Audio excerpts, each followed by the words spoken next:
Ladies and gentlemen, please welcome Obedient, Dr. Peter Obi. Dr. Peter Obi, please keep clapping, keep clapping, keep clapping, keep clapping, keep clapping. You are welcome, sir. Please be seated. I'm sure you have listened to the keynote. So I'm just going to be one of those who are going to discuss it. Let me, the Reverend Monsignor and the Reverend Fathers are here, the Reverend Sisters, very dignitaries, the VIPs, everybody. Let me borrow that kind of Nigerian word, all protocols duly observed. Mine is, first is most sincerely apologize that we came in here late. I was telling the chairman at the airport that it's God that made it possible that we're traveling together, because as a politician, they wouldn't have believed me. If I had come and said it's flight, they would say, that's how they talk. But since the chairman was involved, they would believe that it's flight through.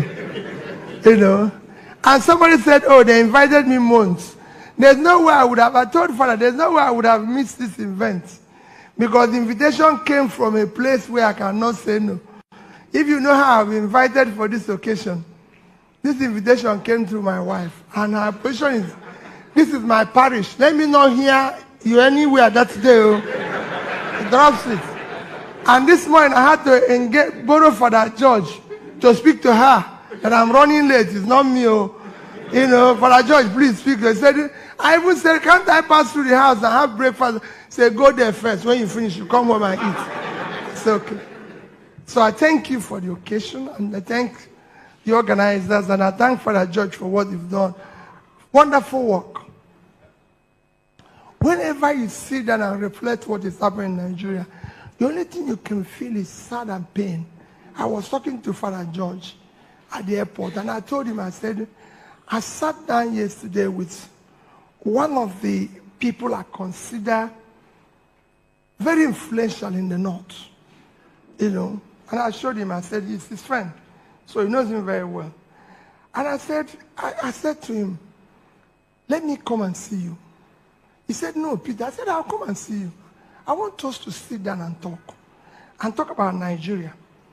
And I went to his house, and I want to read out, he tweeted it, and so some of those who followed tweet will know what is it. So after I visited him, see my phone acting funny now.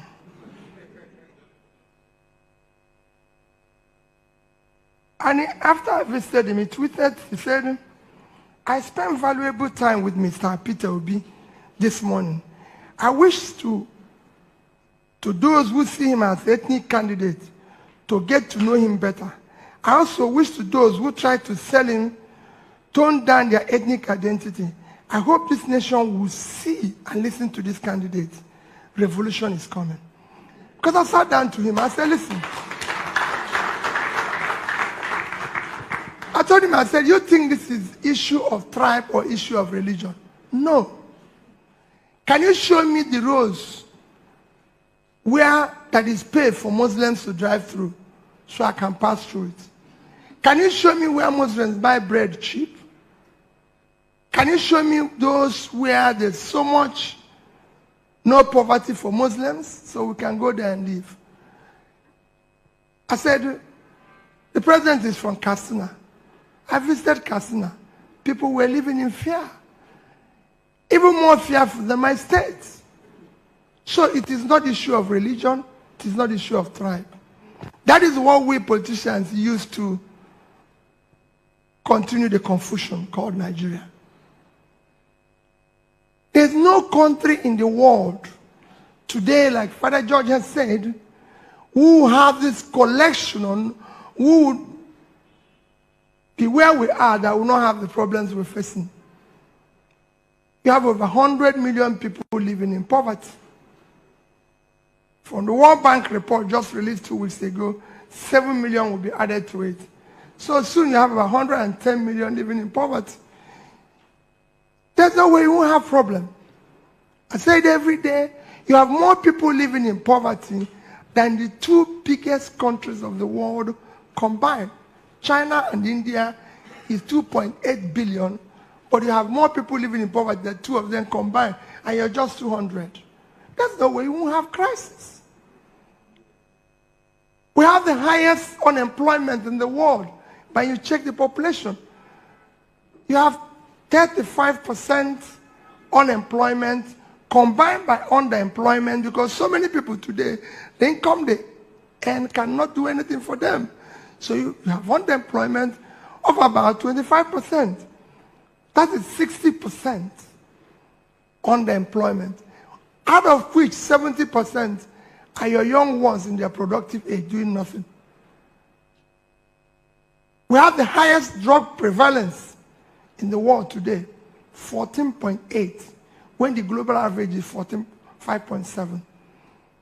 Young men using drugs in this country. You have to have crisis. There's no way you won't have crisis. So that is the crisis you're facing, and it's the beginning, because every day is getting worse. Businesses are collapsing, people don't know what to do. So the only thing they do is do something that is wrong. And nobody's doing anything, and your state is not working. Father George has just mentioned about what I was telling him about borrowing.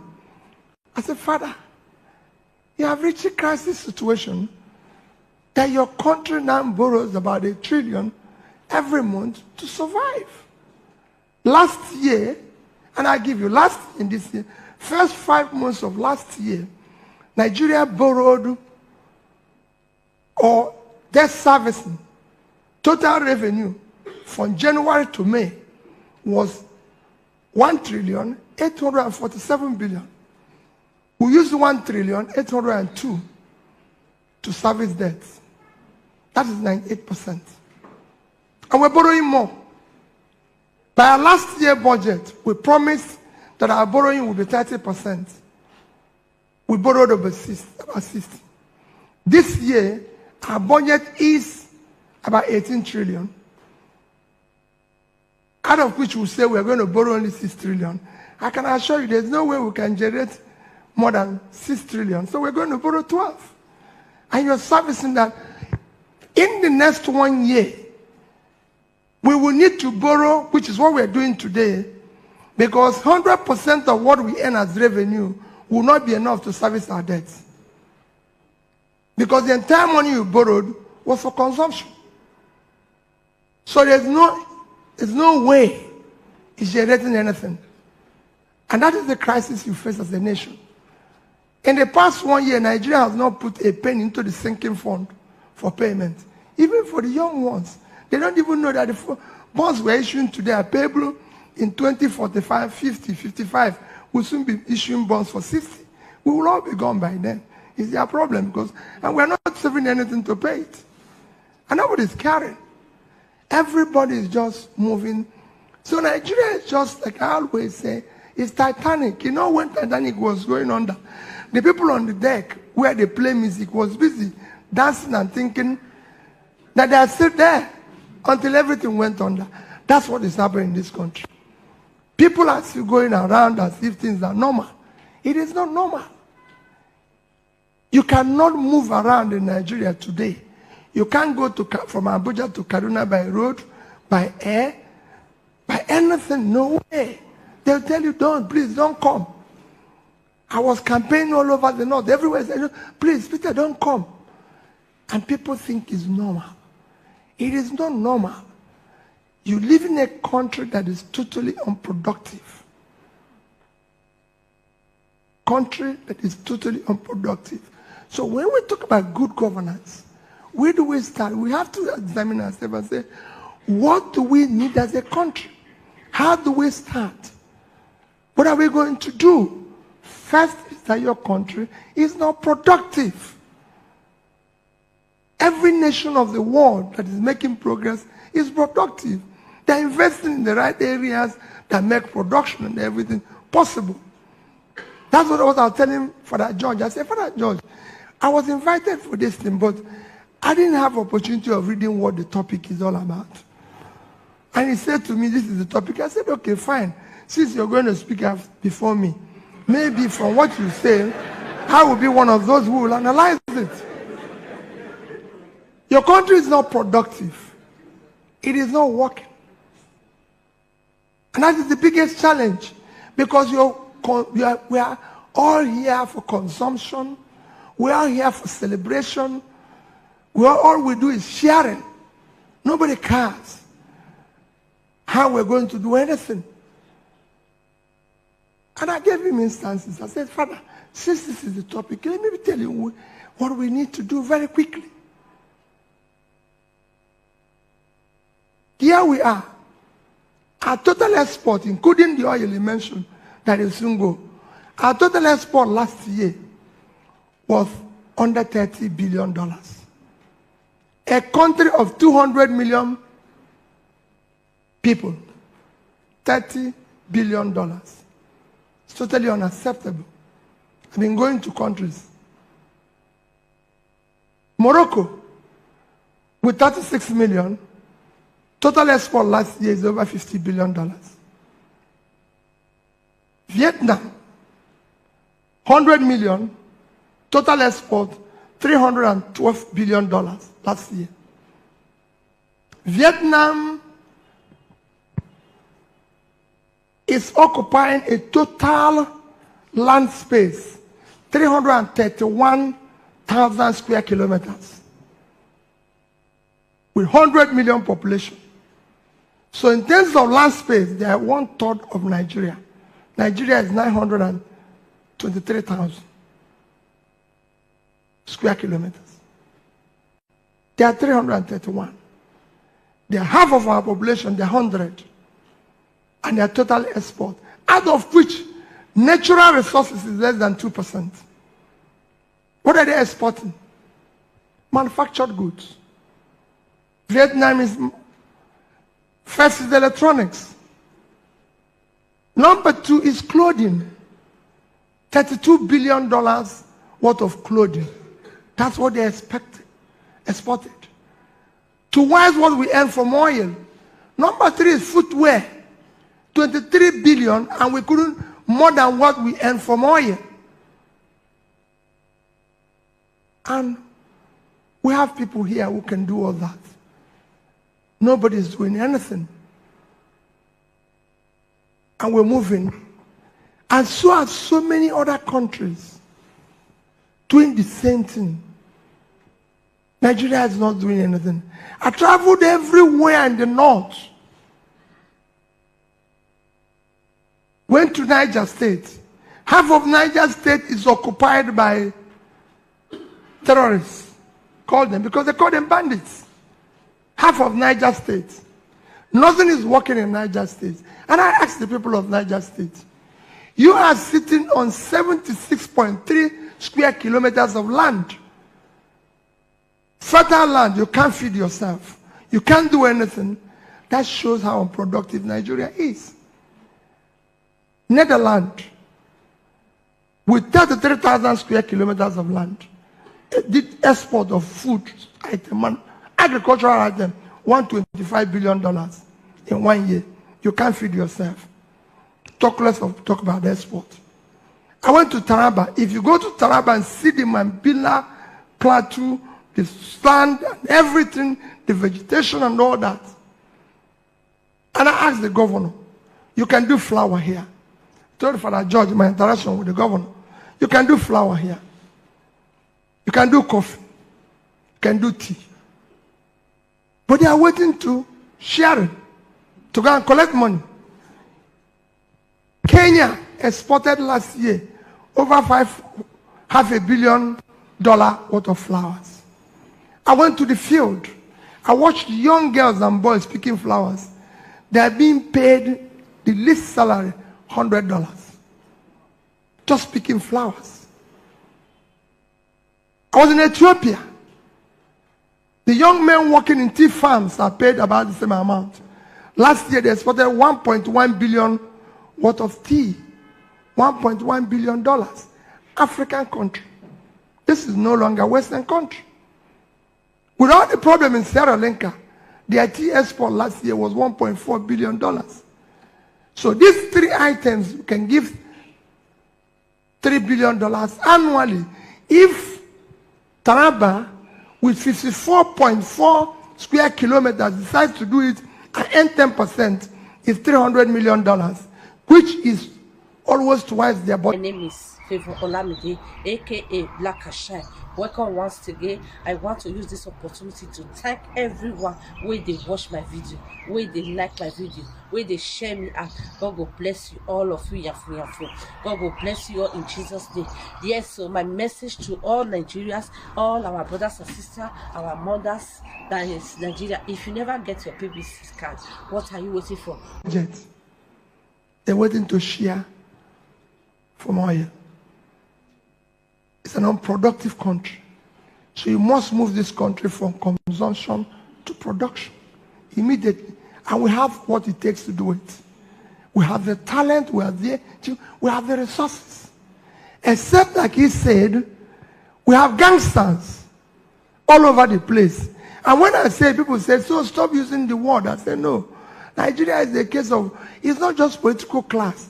It's the case of where lunatics took over the asylum. They're running it in a gangstering way. Everybody's guilty of it.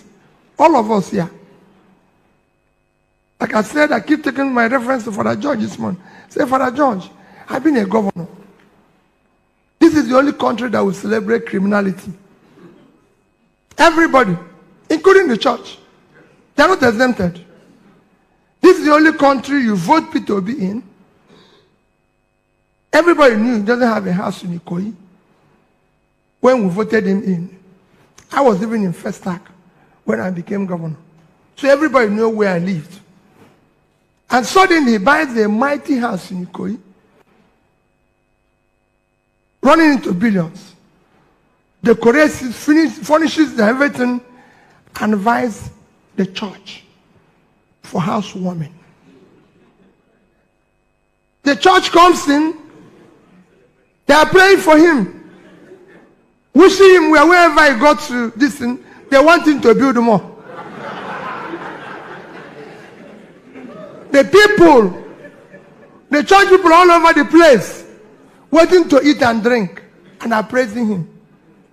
They know where the money came from. It's known to everybody. Because they're saying what the church, the role of the church. They know where the money came from.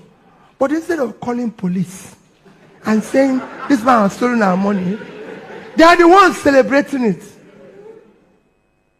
This is the country where I was governor. You come late to church. Church. They go and keep an empty seat in front for somebody who is not in the church. The seat is empty. He comes in the middle of the church. He's walking to the front. Nobody cares. If possible, the priest will stop talking. And be welcoming him for coming late. And the church people will be clapping and calling him, if he has a nickname like me, Okute. Hey, this man came late. Let come stay at the back. But we refuse to do it. And when I tell people, listen, you can't go in front because you're late. So when Father George said about impunity, it is a place where impunity, rascality, and bad behavior have become a measure of success and power. You can't use it the wrong measure. This man came late. And we know we have young ones growing up who are learning what this man is doing and thinking that is how to live. So you have to come late. This is what I was telling Father George when he told me about this topic. I said, there's so many things you can stop. So if they have to push people for Peter to pass, that should have power. Even if it's old people, push them down. So the rascality is allowed. You are clean up. People say, come in front. No, you can't queue there. No, you're not part of. No, Governor, we don't want you to stay here. Obito, come in front. Why will you go in front? You are queuing where you're supposed to queue. These are little things that is missing here that makes our country the opposite of what it should be. Because of it, the man who steals your 80 billion, of course, It is better for him to steal it and settle those who will settle and go home. Do you know what it means? 80 billion. 80 billion by official areas is $200 million.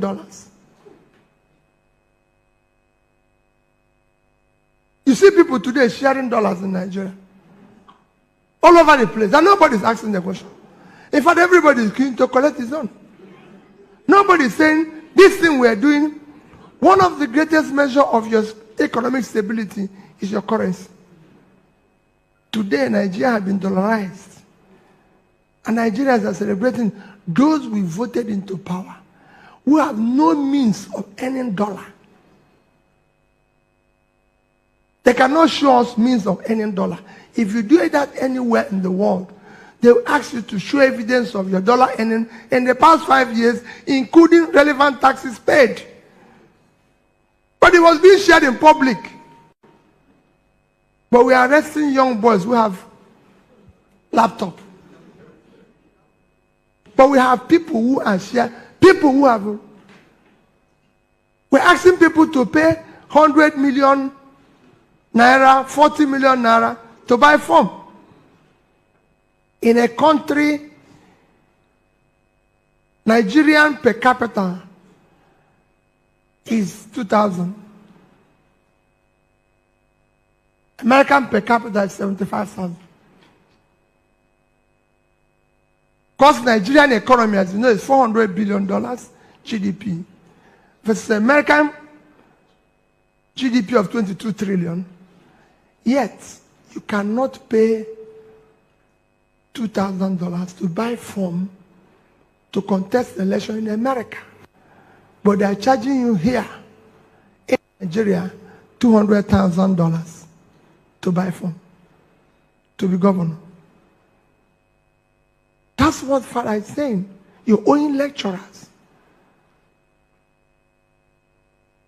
You're negotiating with bandits. You see governors going to negotiate with bandits.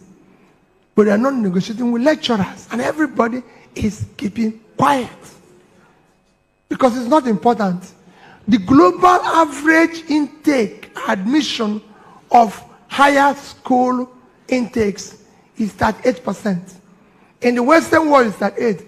Nigeria is 9%. We're not even achieving a quarter of the global average. And that is a problem. Because you don't care for those areas you need to care. Father was talking about my trip to Egypt. I said, Father, we're talking about power. It's so difficult. All of you here, Nigerians, everybody in Nigeria knows the amount that is being generated. Everybody knows about national grid. Everybody knows everything about power. You don't hear it in any other country. You just put on your light and put off. But here, we know everything about the operation. And yet, we don't have the power. This country used to generate in the 60s, over 1,000 megawatts of electricity. In the 50s, the first time this country borrowed money was in 1964, when we borrowed money from World Bank, $82 million to build the Kainji Dam. You need to go and see the letter written by the Prime Minister and the reply of World Bank. That is going to build to generate 760 megawatts of electricity when Nigeria was probably 10% of its population today. Almost 60 years after, we can't generate more than 4,000. The second biggest economy in Africa, South Africa, is generating 54,000. And you can't generate 4. And there's 60 million. The third biggest economy in Africa is generating 58,000, Egypt. I was just showing Father again how I went to Egypt and what happened, why I went to Egypt. And told him that even the next day I had to leave because they were telling me, you stay and meet the president, meet them. I said, I didn't come to meet them. I've done what in Egypt, at all time, they must hold 50% excess power to what they need. In Egypt. It's recorded. Total need for power in Egypt is 30,000 megawatts. Total production is 58. But they must hold always 45,000. Always. I went through the system from the plant to the companies that built it to every of the operation and everything that is happening and how it's detailed, how they're watching it and what is happening. And you ask yourself, what is wrong with here? What did we do wrong? You know, is it prayers? Or do we go and hire native doctor? What were we going to do to solve this problem? We have to combine everything to get it right. What are we going to? What is wrong here? What is shocking is that Egypt built their power plant. You can go and Google, for those of you who read, 3 countries of the world built the fastest power plant in the past 5 years. Egypt, Vietnam, and India. That's why I decided to go to Egypt, because they built the fastest one. They were able to double their power in 5 years from 20 megawatts to 50-something thousand. And what did they do? They said they found out in their study that power was one of the causes of, call it revolution, call it riot in 2012-2013. Because small businesses have no power and they collapse. And they join it. So they decided we must get power. So it became part of national security. And they were doing it. Vietnam have doubled from 36 to 76. That's why they are doing manufacturing. And you ask yourself, what is difficult? I went to the companies that built it. From the companies that talk to the financiers. All of them are willing to do the same thing. And I asked all of the companies, because they're talking to Nigeria. I said, but I thought you were talking to Nigerian government. They told me they'll be having meeting with Nigerian government for the past 3 years. Every time they come is meeting. And they come and go. I'm telling you, this is me now. I'm telling you. They said, when they told us you were coming, we just received you because you said you want to know what we're doing. We cannot. They told me that in Egypt, it took them 1 month from beginning of the talk to conclusion of the talk. And the highest person in the land was involved. And his position is, tell me what you need. I don't want to go via any company. I want to deal with direct with you, men in Germany. Would you have this? You have this? You have this? Can you get this thing? I'm going to give a sovereign guarantee, no variation, no nothing. 1 month. They said Nigeria is meeting upon meeting, committee upon committee. And each of those committees do what? They collect money, buy house in Ikoyi, and then invite us as church members. And we say that the man is doing well. And one of us will agree. My dear people, as I conclude, the real problem is all of us. It is time for all of us to decide that we must have a country. That we must take back our country. And I will start from recruitment process. Today, we have people who want to be president. We have people who want to be governors. Who wants to be senators. Who wants to be everything. It is time to start scrutinizing. This Mr. Obi, who is he? Don't say he's a Catholic. There's no Catholic in it. There's no church. I've not seen where Catholics buy bread cheaper. If you know well, show me. Neither have I seen where Pentecostals buy things cheaper. Buy rice, anything cheaper. So let's remove church from it. The question is, Mr. Obi, don't look at his tribe. Those who think Peter Obi is contesting because of an Igbo man, an Igbo turn. There's no turn here. The turn here is who will fix this problem. It is not his turn.